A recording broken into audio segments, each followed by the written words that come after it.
നേതാക്കൾ അഴിമതിക്കുരുക്കിലാകുമ്പോൾ കേന്ദ്ര അന്വേഷണ ഏജൻസികളെ പ്രതിഷേധങ്ങളിലൂടെ സമ്മർദ്ദത്തിലാക്കാൻ സിപിഎമ്മും കോൺഗ്രസും. സംസ്ഥാന നേതാക്കൾക്കെതിരെ നടക്കുന്ന അന്വേഷണത്തിനെതിരെ സിപിഎമ്മും ദേശീയ നേതാക്കളുടെ അഴിമതിയിൽ കുറ്റപത്രം സമർപ്പിച്ചതിന് കോൺഗ്രസും ഇഡി കൊച്ചി സോണൽ ഓഫീസിനെ സമരകേന്ദ്രമാക്കുകയാണ്.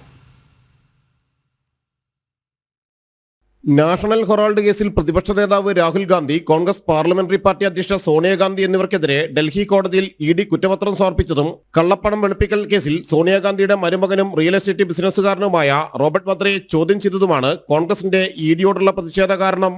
രാജ്യവ്യാപക പ്രതിഷേധ ആഹ്വാനത്തിന്റെ ഭാഗമായി കൊച്ചി ഇഡി ഓഫീസിലേക്ക് ഡിസിസി നേതൃത്വത്തിൽ മാർച്ച് നടത്തിയിരുന്നു. കരുവന്നൂർ കള്ളപ്പണക്കേസ്, മാസപ്പടിക്കേസ് എന്നിവയിൽ പ്രതിരോധത്തിലായ സിപിഎമ്മും ഇഡിക്കെതിരെ പലവട്ടം തിരിഞ്ഞിരുന്നു. സിപിഎം നേതാവ് കെ രാധാകൃഷ്ണൻ എംപിക്ക് ചോദ്യം ചെയ്യലിന് സമൻസ് കൂടി ലഭിച്ചതോടെ ഇഡി ഓഫീസിലേക്ക് മാർച്ച് നടത്തി രൂക്ഷ വിമർശനങ്ങളായിരുന്നു സിപിഎം ബി അംഗം എ വിജയരാഘവൻ നടത്തിയത്. കൊടകര കവർച്ചാ കുറ്റപത്രത്തിന്റെ പേരിലായിരുന്നു മാർച്ച്. നേതാക്കൾ അഴിമതി കേസുകളിൽ അന്വേഷണം നേരിടുമ്പോൾ ഇഡിയും സിബിഐയും ഉൾപ്പെടെയുള്ള അന്വേഷണ ഏജൻസികൾക്കെതിരെ തുടർച്ചയായി ദുരാരോപണങ്ങൾ ഉയർത്തുകയാണ് പതിവ്. ജനം, കൊച്ചി.